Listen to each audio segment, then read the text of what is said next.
आप अन्याय कर रहे हैं, आप व्यापार करने आए थे, आप हम पे राज करने लगे, अब आप कर नहीं पाएंगे, एक न एक दिन आपको जाना। फिदेल कास्त्रो और चे गेवारा। तो चे गेवारा 1959 में भारत आए थे, तो दिल्ली आए, बनारस गए, कलकत्ता भी गए, जो अब कोलकाता कहलाता है। वो जब यहाँ भारत आए तो उनको हैरानी हुई और उन्होंने यहाँ से हवाना लौटकर राष्ट्रपति फिदेल कास्त्रो को जो एक गोपनीय रिपोर्ट दी, जो उनके बेटे के सौजन्य से मैं हवाना से दिल्ली लेकर आया, और मैंने उसका अनुवाद जवाहरलाल नेहरू विश्वविद्यालय के प्रोफेसर जो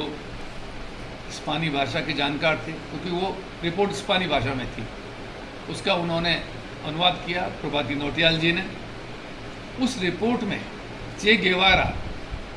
जो हिंसा के माध्यम से क्रांति करने वाले नायक माने जाते हैं, थे ही, उन्होंने अपनी उस रिपोर्ट में ये लिखा है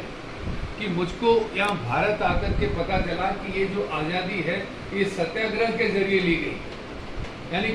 कोई हथियार आज़ादी के लिए लड़ने वालों ने नहीं उठाया, अपवाद के तौर पे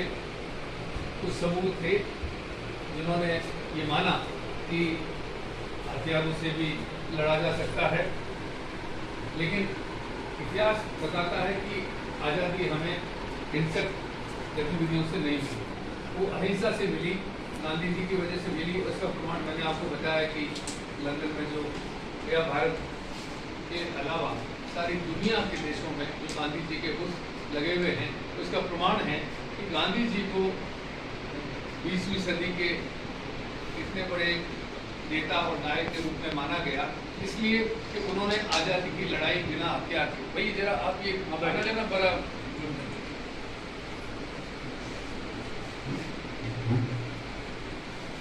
ये जो गांधी जी का रूप था, इस बात को चे गेवारा अपनी उस रिपोर्ट में कहते हैं कि सत्याग्रह शब्द का इस्तेमाल किया अपनी रिपोर्ट में चे गेवारा ने, कि सत्याग्रह के जरिए उन्होंने आज़ादी हासिल कर ली। ये विचार ही मुझको हैरान करता है। और बाद में ऑल इंडिया रेडियो के लिए केपी भानुमति पत्रकार थी, उन्होंने उनका इंटरव्यू किया।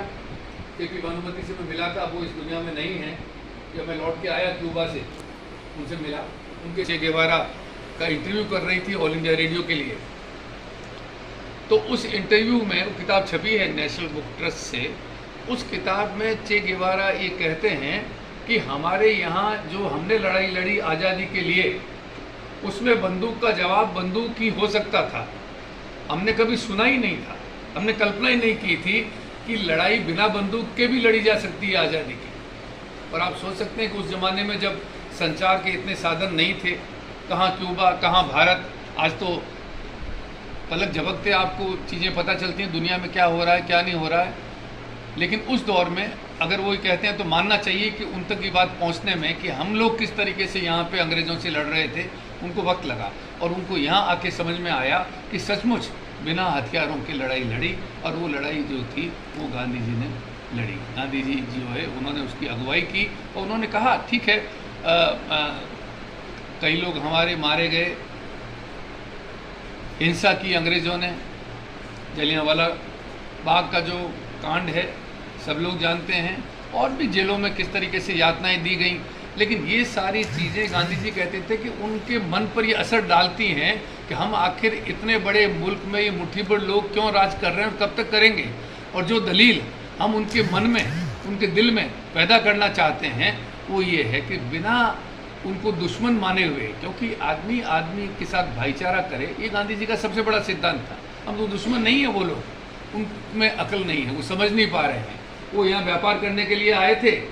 बंगाल में उतरे, उसके बाद में बंदूकें उनके पास में थीं और वो लोगों को दबाते चले गए। और हमारे राजा महाराजा जो अयास लोग थे, उनको लगा ठीक है हमारी अयासी बनी रहे और इनका राज भी चलता रहे, हमें क्या फ़र्क पड़ता है। तो देश जो है वो गुलाम बना रहा। और जब गांधी जी ने ये सारा आंदोलन छेड़ा अफ्रीका से, यहाँ से लौट आने के बाद जब गोखले जी ने उनको कहा कि आप यहाँ आइए और भारत में इस तरीके की ज़रूरत है आपकी,